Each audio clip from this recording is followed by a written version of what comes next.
Assalamu alaikum dear students. Hope you will be fine in your paradise.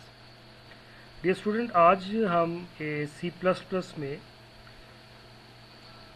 Variable के लिए जो हमने last time data type और उसके थ्रू वेरिएबल डिक्लेयर करना का तरीका देखा, वेरिएबल्स को रन टाइम पर किस तरह से आप वैल्यू पास कर सकते हैं, आज हम उसको डिस्कस करेंगे। हमें पता है कि हम iostream.h जो इंक्लूड iostream.h लिखते हैं, iostream इनपुट आउटपुट स्ट्रीम जो कि इनपुट और आउटपुट के फंक्शंस को हैंडल करती है, उसमें एक हम जो ऑपरेशन है वो सी आउट के थ्रू परफॉर्म करते थे। कंसोल आउट यानी कि कंसोल पर कुछ मैसेज डिस्प्ले करने के लिए हम सी आउट को यूज़ करते थे। इसी तरह एक ऑपरेटर है सी इन, वो भी iostream जो लाइब्रेरी फाइल है वहाँ उसमें डिफाइंड है। उसके थ्रू हम किसी भी वेरिएबल, किसी भी टाइप के वेरिएबल को इनपुट पास कर सकते हैं रन टाइम पर। Cin operator is used to get input for a variable at run time. Cin operator इस्तेमाल होता है किसी भी वेरिएबल को रन टाइम पर इनपुट पास करने के लिए। To use cin operator include iostream file, हम सीन ऑपरेटर को इस्तेमाल करने के लिए iostream फाइल को इंक्लूड करते हैं। दैट्स मीन कि वो जो फर्स्ट लाइन है हैश साइन इंक्लूड iostream, वो लाइन इसके लिए भी यूज हो सकती है, इसके लिए भी हम उसको लिखा करेंगे। तो सी आउट, सीन, ये हमारे कॉमन एक्शंस हैं जो हम अपने प्रोग्राम में, बेसिक प्रोग्राम में से लेकर एडवांस प्रोग्राम तक इन फंक्शंस को, इन ऑपरेटर्स को यूज़ करते हैं। तो हमें वो लाइन हमेशा लिखनी है। How to use cin operator, जैसे सी आउट में सी आउट लिखते थे, इसको हम सी इन लिखते हैं। उसमें ये लेसर साइन बने हुए थे जिसको हम इंसर्शन ऑपरेटर कहते थे, और इसमें ये एक्सट्रैक्शन ऑपरेटर है। सी इन एक्सट्रैक्शन ऑपरेटर और वेरिएबल का नाम सेमीकोलन। हमने लास्ट प्रोग्राम में इंट एज और एज इज इक्वल टू 20 लिख दिया और हमारे प्रोग्राम में 20 के अकॉर्डिंग ये आउटपुट डिस्प्ले हो गई। लेकिन इस प्रोग्राम में अगर हम सीन यूज़ करते हैं तो यूज़र से रन टाइम पर वो एज वेरिएबल के लिए वैल्यू गेट करेगा। जब भी आप इस प्रोग्राम को चलाएंगे उस वक्त वो एज वेरिएबल के लिए आपको कहेगा जी कि इसके लिए वैल्यू एंटर कर, तो वो एक जेनेरिक प्रोग्राम बन जाएगा। हर यूज़र अपनी एज को सीन के थ्रू उस प्रोग्राम में एंटर किया करेगा और वो उसके अकॉर्डिंग हमारा प्रोग्राम उसे रिजल्ट डिस्प्ले कर देगा। जैसे एटीएम मशीन में जब आप कार्ड इंसर्ट करते हैं या ईमेल को ओपन करने के लिए अपना यूज़र नेम देते हैं, तो यूज़र नेम हमेशा हर एक के पास यूनिक होता है। तो वो जो इनपुट बॉक्स नज़र आ रहा है जहाँ पे आप अपना यूज़र नेम और पासवर्ड लिखते हैं, वो बेसिकली सीन की एक एग्जांपल। तो वो एक जेनेरिक पेज बन गया जहाँ पे हर यूज़र अपने मुताबिक इंफॉर्मेशन पास करेगा और उसके अकॉर्डिंग वहाँ पे उसका जो भी रिजल्ट है या एक्शन है वो परफॉर्म हो जाएगा। तो इसमें हमारे पास सीन को हमने देखा कि सीन एक्सट्रैक्शन ऑपरेटर और वेरिएबल का नाम होगा और वेरिएबल पहले इस तरह से डिक्लेयर होना चाहिए।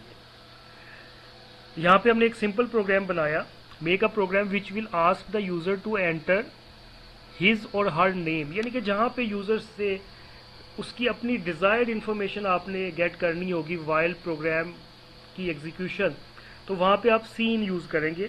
तो यहाँ पे हमने प्रोग्राम बनाया इंट एज, ये डिक्लेयर हुआ variable age type which can hold whole number and will occupy 4 bytes in your computer RAM.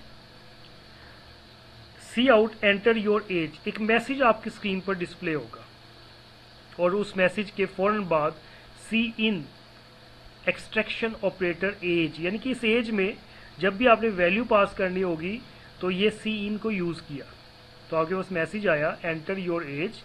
आपने एज एंटर करने के लिए फिर सीन ऑपरेटर के थ्रू एज वेरिएबल पास किया। यहाँ पे आपका प्रोग्राम स्टॉप हो जाएगा और आपसे एक इनपुट मांगेगा जो कि एज एज वैल्यू के यूज़ होगी। और जब भी आप वो इनपुट पास करेंगे, आप एंटर प्रेस करेंगे, सीन वो वैल्यू इस एज वेरिएबल की लोकेशन पर स्टोर कर देगा। और whenever you will use that age variable, तो वो जो वैल्यू आपने यहाँ पे सीन के थ्रू एंटर की थी वही वाली वैल्यू वो यूज़ करेगा। इस प्रोग्राम को हम अपने आईडी में यूज़ करते हैं। ऑलरेडी हमने इस प्रोग्राम को बनाया हुआ है लास्ट टाइम जब हमने उसकी टाइप्स देखी थी। तो ये जी हमारे पास एज वेरिएबल हमने यहाँ पे डिक्लेयर कर दिया।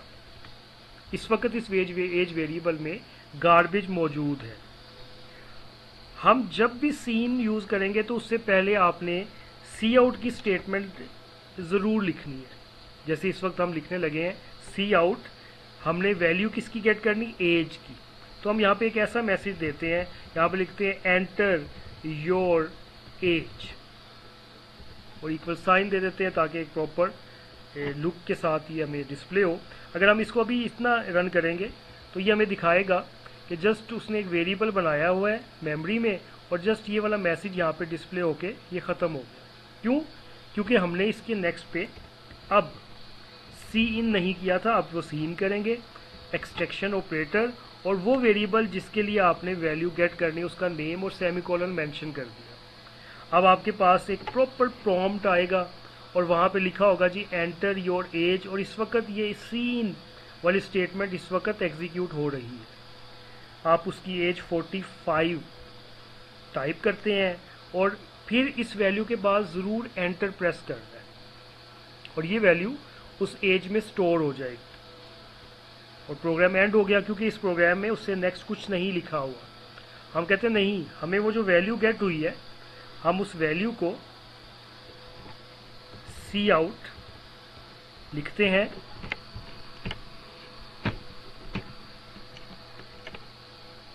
यू आर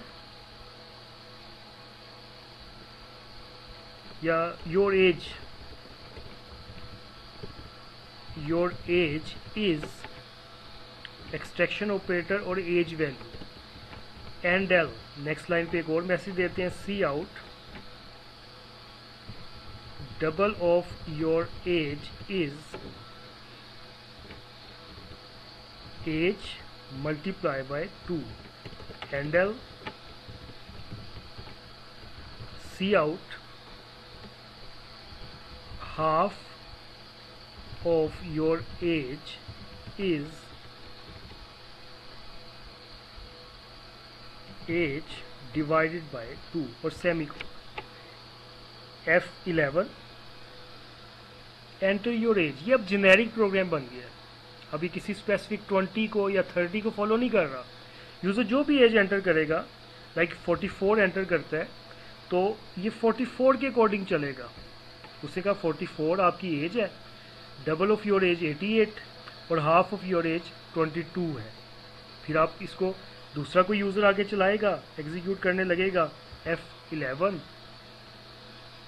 60 एज है, कहते हैं जी 60 के अकॉर्डिंग आपकी डबल एज 120 और हाफ 30 होगी। तो ये हमें एडवांटेज हुआ रन टाइम पर वैल्यू देने का। अब जैसे हमने लास्ट में एक प्रोग्राम बनाया था सैलरी का, उसमें 20,000 या 15 या 25 अगर हमने पास करना होता था तो हमें एक ही जगह पे प्रोग्राम के अंदर लिखना पड़ता है। उसके लिए ज़रूरी था कि आपको प्रोग्रामिंग भी आती हो। लेकिन अब आप ये एक जेनेरिक प्रोग्राम बनाकर अपने यूज़र को दे देंगे, चाहे वो C++ को जानता भी ना हो, वो इस प्रोग्राम को एग्जीक्यूट करेगा और इसके मुताबिक इसके जो इसकी रिक्वायरमेंट है वो पास करता जाएगा और उसको उसके मुताबिक उसका रिज़ल्ट मिल जाएगा। तो ये जी एक way how to pass input for variable on run time environment. इसी तरह हमारे इस प्रोग्राम के की तरह हमारे पास कुछ और एग्जांपल्स भी हैं।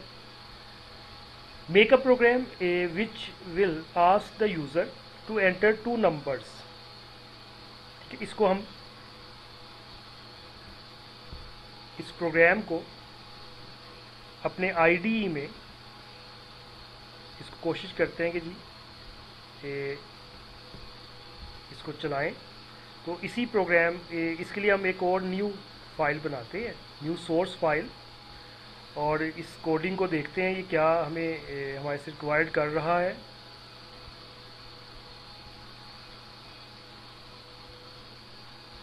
और इसको थोड़ा सा मिनिमाइज कर लें ताकि हमें ये प्रोग्राम जो है वो डिस्प्ले हो रहा हो। Make a program that's mean के include iostream using name space std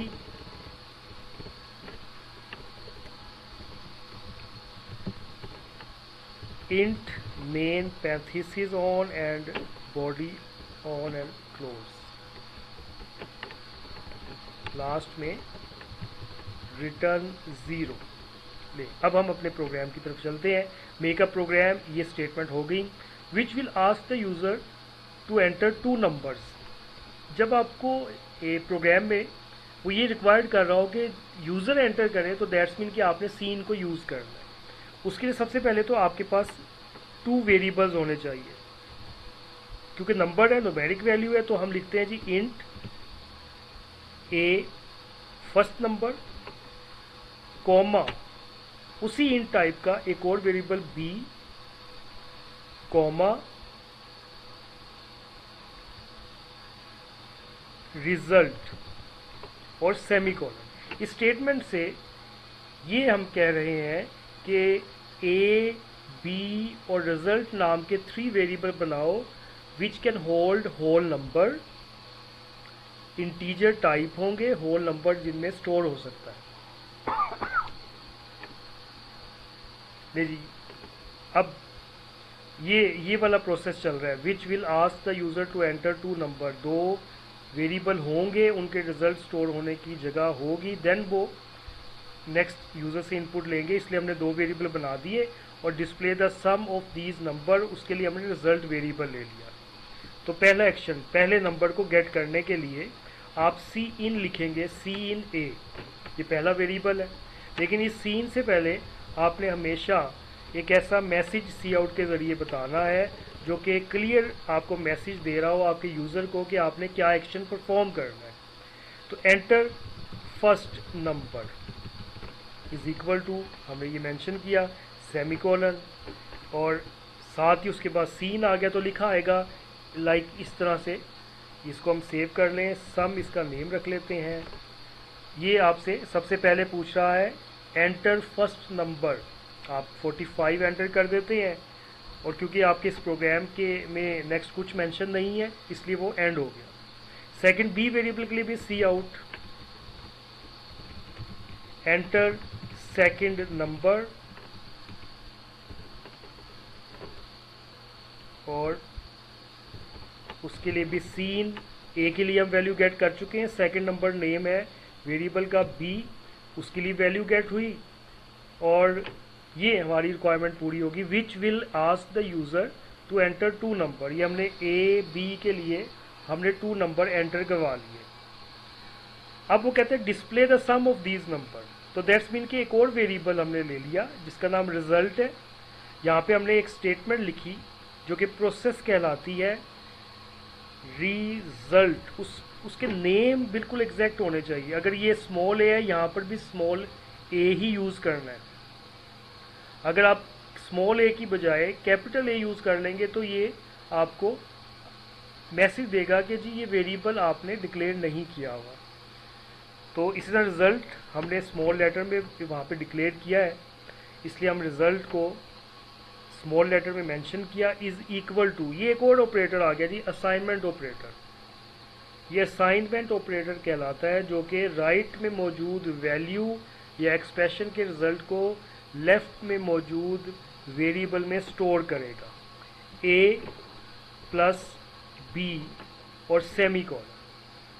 तो हमने कहा कि रिज़ल्ट जो वेरिएबल है, जैसे हम उसको एक यूज़र से वैल्यू पास कर रहे हैं ए को, उसी तरह अगर हम किसी वेरिएबल को किसी एक्सप्रेशन की वैल्यू या किसी दूसरे वेरिएबल की वैल्यू पास करना चाहते हैं तो वो हम इस तरह की स्टेटमेंट में प्रोसेस में लिख सकते हैं। तो result is equal to A plus B, जो भी आपने ए में और जो भी आपने बी में रन टाइम पे एंटर किया उस वैल्यू का जो एडिशन, जो सम का रिज़ल्ट होगा वो रिज़ल्ट वेरिएबल में स्टोर हो गया। और फिर हमने लास्ट में सी आउट, क्योंकि रिजल्ट में ए प्लस बी का रिजल्ट स्टोर है, इसलिए हम इधर एक मैसेज के साथ उसको डिस्प्ले करवा देंगे, sum is equal to result. Result में क्या स्टोर्ड है, ए प्लस बी एक्सप्रेशन का रिजल्ट, यानी कि sum of first value and second value F11। अब जो भी वैल्यू इसको पास करेंगे उसके अकॉर्डिंग, क्योंकि रन टाइम ए में वैल्यू स्टोर हो रही है 56, enter second value 44, enter 56 plus 44। यहाँ पे इस एक्सप्रेशन में सोल्व होने के बाद जब रिजल्ट में स्टोर हो गया तो sum is equal to result value यानी कि 100 उसने डिस्प्ले कर दिया। ये जेनेरिक प्रोग्राम बन गया। अब इसमें जो भी वैल्यू आप पास करते रहेंगे ये आपको उसी का के अकॉर्डिंग रिजल्ट दिखाता रहेगा। 232, 123, 355 इसका रिजल्ट है। तो इस तरह से आप रन टाइम इन्वायरमेंट में किसी भी वेरिएबल के लिए यूज़र से रन टाइम इंफॉर्मेशन ले सकते हैं। अगर इसी प्रोग्राम को हम चेंज करें, प्लस की बजाय अगर हमने सब्ट्रैक्शन करना होगा तो कोड वही होगा, जस्ट हमारे पास माइनस ऑपरेटर चेंज हो रहा है और यहाँ पे मैसेज सम की जगह हमें सब्ट्रैक्शन लिख रहा है, क्योंकि ये सब्ट्रैक्शन का रिज़ल्ट है। सीन का तरीका वही। फिर अगर आपको ऐसे ही कोई एक प्रोग्राम बनाने की ज़रूरत पड़े जहाँ पे आपने यूज़र से वैल्यू गेट करनी है और फिर आपने उसको मल्टीप्लाई करना है, लाइक सपोज एक बिलिंग का प्रोग्राम है, make a program which will ask the user to enter price and quantity, है वही दो वेरिएबल लेकिन नाम चेंज हो गए हैं। तो हमने उनकी प्राइस के लिए हमने ए वेरिएबल बना लिया, क्वांटिटी के लिए बी वेरिएबल बना लिया। मैसेज में आप यहाँ पे फर्स्ट की बजाय अगर क्वांटिटी लिख देंगे तो वो ज़्यादा बेहतर है। हम यहाँ पे इस प्रोग्राम को हमारे आईडी में इसको बनाकर देखते हैं। न्यू प्रोग्राम बनाते हैं और include make a programme,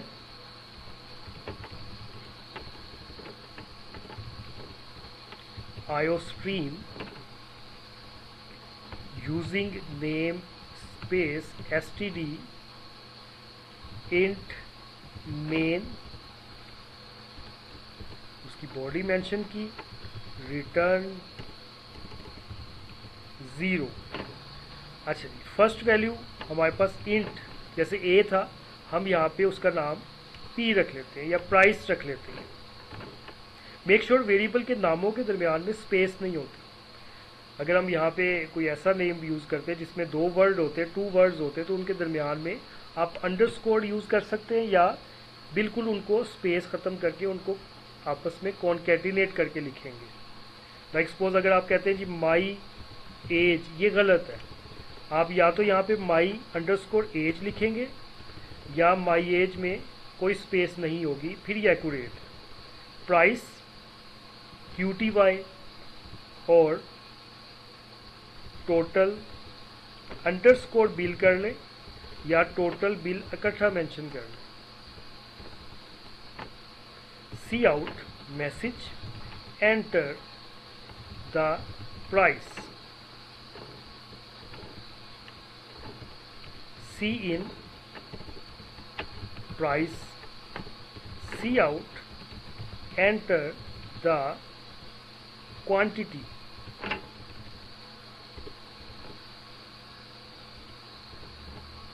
C in QTY, क्योंकि उस वेरिएबल का नाम QTY है, स्मॉल लेटर में या स्मॉल में ही लिखेंगे। और total bill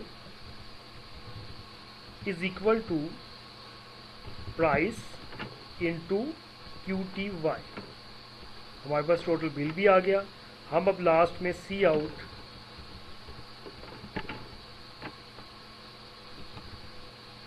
total bill is equal to total bill variable का नेम मेंशन कर दिया और सेमीकोलन। स्टेटमेंट कंप्लीट होगी। 3 वेरिएबल डिक्लेयर हुए, price, quantity, total. Price integer type के।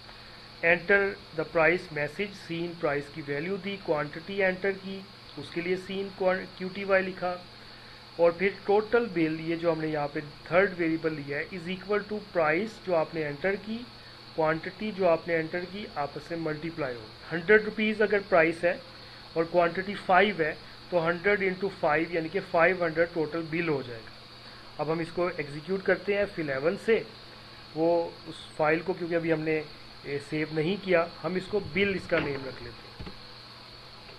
कोड को वो कंपाइल करके ये मैसेज ले आया, एंटर द प्राइस, 20 रुपीज़ पर आइटम प्राइस है, क्वांटिटी 15 आइटम्स यानी कि उसकी हमने क्वांटिटी उस आइटम की परचेज की है, और ईच आइटम की जो प्राइस है वो 20 है, 300 उसका बिल बन गया। फिर इसको एग्जीक्यूट करते हैं। ये एक जेनेरिक प्रोग्राम बन गया कि आपने इस प्रोग्राम में जो भी प्राइस, जो भी उसकी क्वांटिटी लिखेंगे उसके अकॉर्डिंग इसका रिजल्ट आ जाएगा। 560 की एक आपके पास आइटम है और आपने 30 आइटम परचेज किए, उसका बिल बनता है 16,800। तो ये एडवांटेज है आपके पास सीन का। ये आम यूज़र का ये इंटरफेस है, और यहाँ से ये कोड आपके प्रोग्रामर का है। हर यूज़र को प्रोग्रामिंग नहीं आती, इसलिए उसको ये इंटरफेस हम प्रोवाइड करेंगे ताकि वो हमारी इन मैसेजेस को फॉलो करता रहे। लाइक उसको सबसे पहले मैसेज आया जी, आपने जो आम बिलिंग का हम बना रहे होते प्रोग्राम, वो कहता है जी क्या प्राइस है आपकी इस आइटम की, 35 रुपीज़ है, और कितनी आइटम्स आपने परचेज़ किए हैं जी, 10 आइटम परचेज़ किए हैं, तो 350 इसका बिल हो गया। अगर यहाँ पे पॉइंट्स फ्रैक्शन पॉइंट होता तो फिर आप उसकी टाइप यहाँ पे डबल मेंशन कर देते, तो फिर उसमें फ्रैक्शन पॉइंट की वैल्यू स्टोर हो जाती। अभी आप अगर कहीं पे कोई ऐसी वैल्यू है जहाँ पे आपके पास फ्रैक्शन पॉइंट है, रियल नंबर है, लेकिन वो आप इंट में स्टोर करेंगे तो वो फ्रैक्शन पॉइंट का पार्ट जो है वो ज़ाया कर देगा। जैसे आप कहते हैं जी उसकी प्राइस 2.3 है, तो 0.3 ज़ाया हो जाएगी। तो इसके लिए बेहतर होगा कि आप यहाँ पे फ्लोट या बड़ी अमाउंट है तो यहाँ पे डबल मेंशन कर लेंगे, क्योंकि फ्लोट 4 बाइट्स ऑक्यूपाई करता है, और अगर उसमें जो 4 बाइट में जो कैपेसिटी है कि आपके पास वैल्यू है और वो वैल्यू, तो उसके बजाय आप यहाँ पे डबल मेंशन कर देंगे। ये भी फ्लोटिंग वैल्यू एक्सेप्ट करता है, रियल नंबर एक्सेप्ट करता है, लेकिन इसकी कैपेसिटी फ्लोट से भी दुगनी होती है। ठीक है, ले अब इसको हम एग्जीक्यूट करके देखते हैं। F11 ये होल नंबर भी एक्सेप्ट करेगा और ये आपसे फ्रैक्शन पॉइंट भी एक्सेप्ट करेगा। ठीक है, तो ये हमारे पास जो बिल उसने बनाया वो 144 रुपीज़ है। इसमें आपकी वैल्यू ज़ाया नहीं होगी। हम कोई ऐसी अमाउंट देखते हैं जिसमें आपको वो फ्रैक्शन पॉइंट की वैल्यू भी डिस्प्ले हो। हम फिर इसको एग्जीक्यूट करते हैं और हम कहते हैं 2.3 एक वैल्यू है, उसकी प्राइस है, और ये हमने 11 आइटम परचेज किए हैं, तो 25.3 आपको यहाँ पे डिस्प्ले हो रहा है। और इन केस अगर हम इंट यूज़ कर लेते यहाँ पर, तो आपके पास ये 25 होल नंबर डिस्प्ले हो रहा था, 0.3 यहाँ पे आपको डिस्प्ले ही ना होता। बल्कि मे बी अभी हम इसको करके देख लेते हैं। यहाँ पे हम डबल की बजाय इंट मेंशन करते हैं, तो शायद 25 से भी ये कम वैल्यू हो। F11 2.3 हमने इशारिया मेंशन तो की है वैल्यू, लेकिन वो एक्सेप्ट नहीं होगी, वो 2 होगी। उसने 0.3 वो क्वांटिटी को भी वो ज़ाया कर दिया, क्योंकि इस इंटीजर के अंदर वो एबिलिटी नहीं है कि वो इशारिया फ्रैक्शन पॉइंट एक्सेप्ट करे। तो जब भी आपको अपने प्रोग्राम में डाउट हो कि आपके पास हो सकता है कि इस प्रोग्राम में यूज़र फ्रैक्शन पॉइंट भी यूज़ कर लेगा, कोई real number floating point value भी यूज़ कर लेगा, तो उसके लिए आप उसको हमेशा डबल या फ्लोट टाइप डिक्लेयर करें। अब देखिए 2.3 एक्सेप्ट होगी, 11 एक्सेप्ट होगी, एग्जैक्टली काम हो रहा है। तो मेक श्योर कि आपके प्रोग्राम में किस टाइप की डेटा टाइप यूज़ होनी है। और सीन से आपको ये एडवांटेज हो गया कि आप अपने प्रोग्राम में रन टाइम इन्वायरमेंट में अपने प्रोग्राम में वैल्यू को, वेरिएबल को पास कर सकते हैं। बेस्ट ऑफ लक, अल्लाह हाफिज़।